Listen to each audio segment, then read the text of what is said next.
There's a type of person the world often misunderstands. The one who doesn't chase noise, doesn't feel the need to go out every night, and doesn't measure life by how busy or social it looks. Instead, they choose something quieter.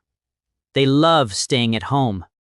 Not because they're lonely, not because they're afraid, but because, somehow, that's where they feel most alive.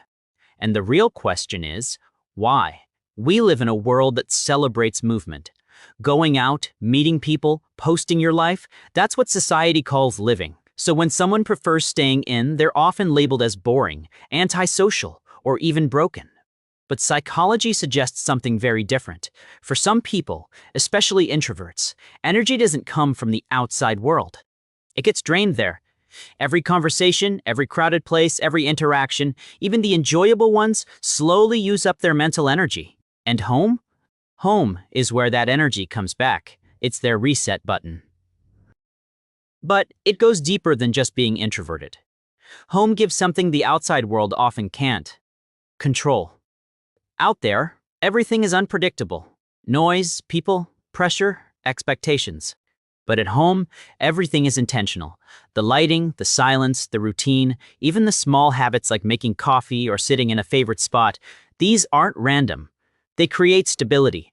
And for many people, especially those who feel overwhelmed easily, that sense of control isn't just comfort, it's necessary. Now here's something interesting. People who enjoy being alone often develop stronger inner worlds. They think more deeply, reflect more. And, surprisingly, they're often more creative. Because when you remove constant distraction, your mind finally has space to breathe. Ideas grow in silence. Clarity comes in stillness. That's why some of the best thoughts don't happen in busy places but in quiet moments, alone, at home. But let's be honest. Society doesn't really celebrate this. We're constantly shown a different picture. Go out more, be social, don't miss out. As if a quiet life is somehow a wasted one. But what if that's not true?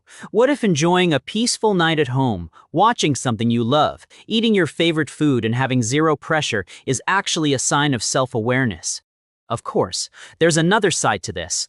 Not everyone stays home for healthy reasons. Sometimes it comes from anxiety, past experiences, or emotional exhaustion. In those cases, home can become more than a safe space. It can turn into a place of avoidance. So there's an important question to ask. Do you stay home because it gives you peace, or because the outside world feels too heavy? Because one is healing, the other can slowly become a trap. But for those who truly love staying at home in a healthy way, something powerful is happening. They're not running away from life. They're choosing a different way to live it. They find joy in small things most people ignore. The quiet of the morning. The feeling of being alone without feeling lonely. The comfort of their own space. They don't need constant excitement to feel alive. Their inner world is already rich enough. And maybe that's the real difference. While many people look outward for happiness, they've learned to look inward. They don't chase attention. They don't need to perform. They don't measure their life by how it looks to others. They measure it by how it feels.